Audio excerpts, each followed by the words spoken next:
सुशील शर्मा हमारे साथ हैं। हम कैलाश हॉस्पिटल सेक्टर 71 में आए हैं। यहाँ पे जॉइंट नी रिप्लेसमेंट के लिए एक नया रोबोटिक टेक्नोलॉजी लेके आए हैं। आइए डॉक्टर सुशील शर्मा जी से जानते हैं कि ये क्या है, इसके बारे में, और ये कैसे काम करता है और कैसे पेशेंट्स को फायदा करेगा। डॉक्टर सुशील नमस्कार।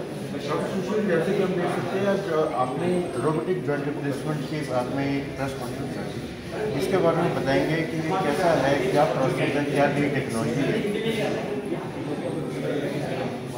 पहले जो नी रिप्लेसमेंट होता था इसमें दुनिया भर में मतलब कुछ लोगों को हमेशा ही 15-20% लोगों को हमेशा कुछ न कुछ कमी नज़र आती थी, कुछ शिकायतें रह जाती थी, कुछ दर्द कभी कुछ कभी कुछ।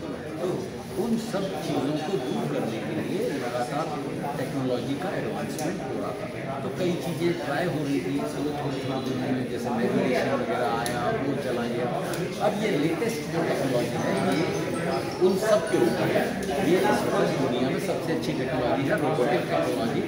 और इससे जब नो रिप्लेसमेंट होगा तो इसकी सेटिस्फैक्शन माना जा रहा है कि इसका 98% होगा।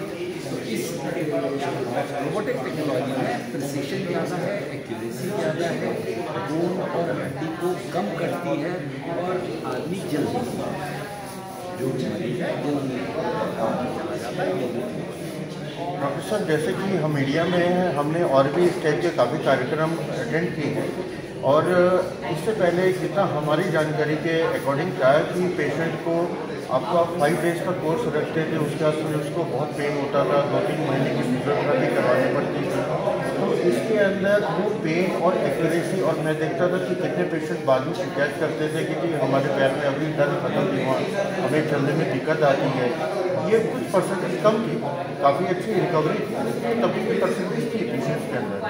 इससे क्या फ़ायदा होगा? बिल्कुल सही कहा आपने कि कुछ ज़्यादातर लोग पहले भी मतलब संतुष्ट रहते थे और पुराने नी रिप्लेसमेंट से, लेकिन कुछ मरीजों को हमेशा कुछ न कुछ छोटी बड़ी शिकायतें रहती थी।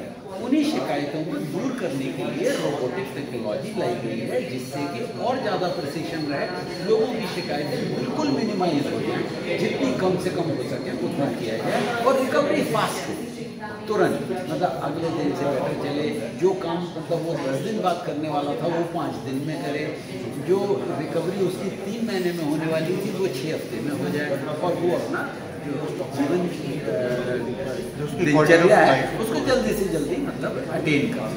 तो सर, जैसे फिजियोथेरेपी के सेशन होते थे इसके अंदर कि आपको 2 महीने की फिजियोथेरेपी करवानी है, क्या क्या रोबोटिक सर्जरी के बाद भी उसको सेम 2-3 महीने की फिजियोथेरेपी के करवानी पड़ेगी पेशेंट को? फिजियोथेरेपी के लिए कोई फिक्स शेड्यूल नहीं है। पहले भी जो जिग से जो मतलब पुरानी कन्वेंशनल नी रिप्लेसमेंट होती थी उसमें भी मतलब मैंने कहा कि उसमें भी कोई ज़रूरी नहीं है 2 महीने की फिजियोथेरेपी हो। कई बार वो जल्दी 15-20-25 दिन में भी ठीक हो जाते थे, लेकिन डेफिनेटली यूँ कि ये रोबोटिक ज़्यादा बैलेंस्ड नहीं है, ज़्यादा बैलेंस्ड नहीं है, तो इसकी फिजियोथेरेपी उससे कहीं शॉर्टर हो।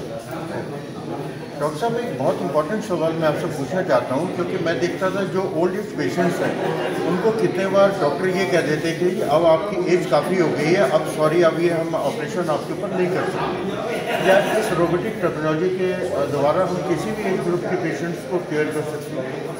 हाँ, रोबोटिक टेक्नोलॉजी से ये मैंने कहा कि ये डेफिनेटली कुछ फ़ायदा है, जिसमें कि मतलब आप जो है ब्लड लॉस वगैरह थोड़ा बचा रहे हैं और वो है, लेकिन डेफिनेटली एक मिनिमल फिटनेस तो हमेशा ही मतलब बेहोशी के डॉक्टर चाहते हैं कि मरीज़ की हो किसी भी सर्जरी के लिए, छोटी या बड़ी। लेकिन ये ओल्ड एज के लिए ज़्यादा बेटर है, ज़्यादा सेफ है, ज़्यादा बेटर। डेफिनेटली ज़्यादा खराब जोड़ों के लिए भी और ज़्यादा ओल्ड एज के लिए भी अच्छी है। थैंक यू डॉक्टर साहब, भारत न्यूज़ से बात करने के लिए।